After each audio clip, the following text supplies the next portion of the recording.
have to think about what those considerations are. What is the point of contact is the important one, and I know that when we look at this, we see that the point of contact is on the knee. But we also have to factor in speed, force and intensity. You'll not see many red cards in the Premier League for serious foul play that don't involve those things. Now, we evaluate those things through a full speed view of the incident, and without looking at it at full speed.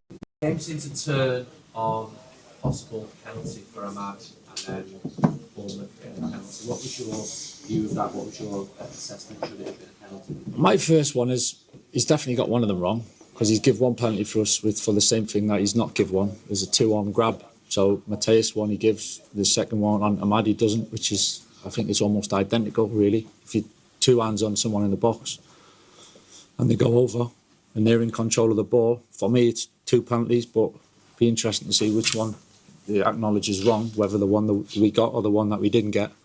And it's a huge moment, and you don't give it, they go down the other end and score, and then it becomes all of a sudden, oh, it needs to be a bigger penalty to overturn just because they scored, when actually it's a penalty and it should be a penalty if you've already given one. So, chaos and controversy took centre stage at the Vitality Stadium as Manchester United were left incensed following a stunning VAR decision that ruled out a goal from their captain, Bruno Fernandes. What initially looked like a moment of brilliance quickly spiraled into one of the most debated incidents of the season, reigniting fierce criticism of officiating standards in the Premier League. The incident unfolded during a high-tempo clash, with United pushing to assert control. Fernandes found space at the edge of the box and unleashed a precise, well-timed strike that beat the goalkeeper cleanly. Celebrations erupted among United players and fans, as it appeared to be a crucial goal in a tightly contested match. However, the joy was short-lived. Moments later, the referee signaled for a VAR review. What followed was a tense and confusing delay, with players from both sides waiting anxiously for the outcome. To the disbelief of United supporters,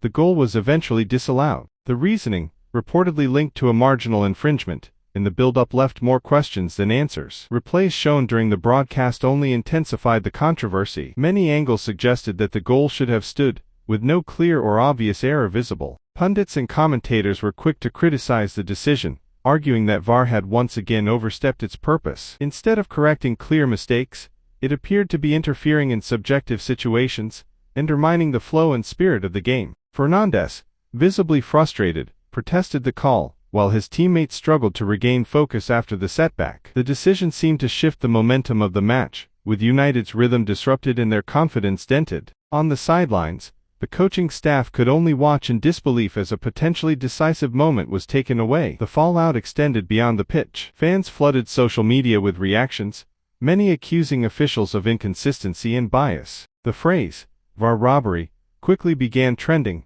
reflecting the widespread anger among the football community. This incident adds to a growing list of controversial decisions that have plagued the league, raising serious concerns about the reliability and transparency of VAR implementation. For Manchester United, the implications could be significant. In a league where every point matters, such decisions can shape the course of a season. Dropped points due to contentious officiating calls only deepen frustration within the squad and fanbase, especially in matches where margins are razor-thin. Ultimately, this latest controversy serves as another flashpoint in the ongoing debate about VAR's role in modern football. While technology was introduced to bring fairness and accuracy, moments like this continue to divide opinion.